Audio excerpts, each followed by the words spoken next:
మన కూటమి ప్రభుత్వంలో ప్రియతమ ముఖ్యమంత్రి వర్యులు నారా చంద్రబాబు నాయుడు, ఉప ముఖ్యమంత్రి వర్యులు పవన్ కళ్యాణ్, ఐటీ శాఖ మంత్రులు నారా లోకేష్ యువతకు ఉపాధి అవకాశాలు పెంపొందించాలన్న సంకల్పంతో సాంకేతికత వైపు యువతను నడిపించే దిశగా డ్రోన్ల అవసరాన్ని ప్రజల్లో అవగాహన కలిగించి రైతులకు డ్రోన్ల ద్వారా సేద్యం అందించే విధంగా అందుకు సంబంధించిన యువతను టెక్నీషియన్లుగా తయారు చేసే ఉపాధి పొందే దిశగా ఇలాంటి మంచి కార్యక్రమాలను మన ప్రభుత్వం రూపొందిస్తుందని ఆమె వివరించారు. మన అధినేతల్ని స్ఫూర్తిగా తీసుకుని దర్శి ప్రాంతం అభివృద్ధి సంక్షేమాన్ని ప్రతి గడపకు చేర్చే దిశగా యువతకు ఉపాధి అవకాశాలు కల్పించే దిశగా నా ప్రయాణం సాగుతుందని ఆమె వివరించారు. ఇక్కడున్న ఫ్యాకల్టీకి, పెద్దలకు, అట్లాగే స్టూడెంట్స్ అందరికీ happy new year. First of all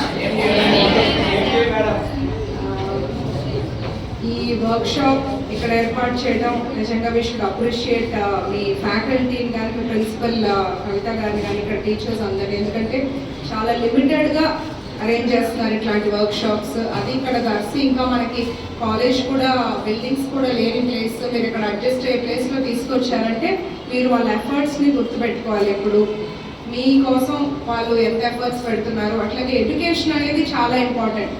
education మన దగ్గర నుండి ఎవరు కూడా లాక్కోలేని ఆస్తి. అబ్బాయిలే కదా, అమ్మాయిలు కూడా వాళ్ళ కాళ్ళ మీద వాళ్ళు నిలబడాలి. ఫైనాన్షియల్గా మనం ఇండిపెండెంట్గా ఉండాలి.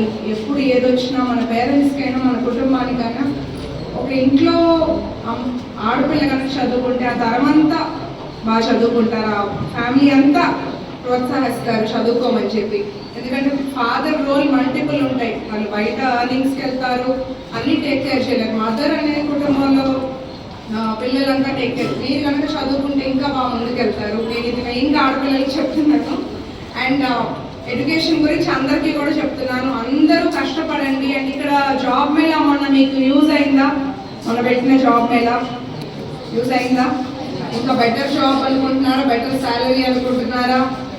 ఏదైనా కానీ నేను ఒకటే చెప్తాను.